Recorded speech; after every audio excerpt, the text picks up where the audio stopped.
Ako si Father Dennis, parang Densyo sa social media. Tara, magkwentuhan tayo. Sa hapon na ito, may bukluran mas sa barangay Kayunan.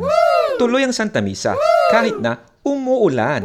Iyan ang pananampalataya natin. Kaya lang, hindi ko na na-video para makapag-focus tayo sa ating pagdiriwang ng Santa Misa. Yes, good afternoon. Narito naman po tayo sa tricycle.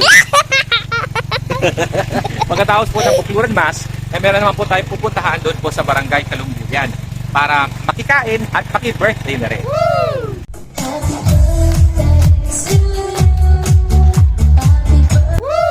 O di ba? Ang saya-saya. Si Kuya Romel, ngayon ay ika-60 na niya. Happy birthday po ulit sa inyo! At dahil birthday niya, ang lahat ng kanyang anak ay nabigay ng mensahe para sa kanya. Ngayon, pakinggan natin ang mensahe ng kanyang bunsong anak. Walang iba kundi si Jebby. Good afternoon po sa lahat. Thank you po sa lahat ng mga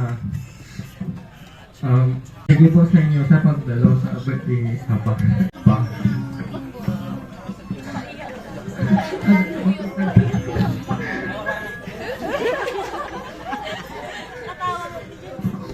Birthday ang mas masulitan niya.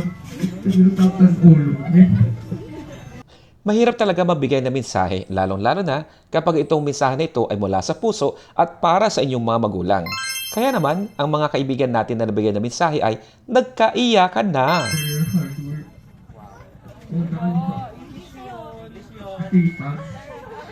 At sa aming pag-uwi, nadaanan namin ito, ang napagandang view deck dito sa Sitio Kalumbuyan.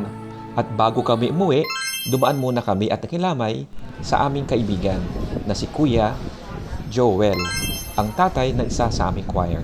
Kaya mula po sa kaibigan nyo dito sa ating simbahan, mula sa komunidad ng Coro Catalina, kami po ay taus-puso nakikiramay sa pamilya po ni Tatay Joel.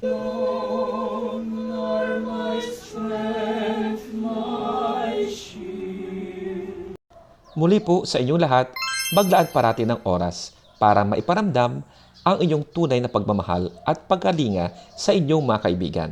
Thank you po!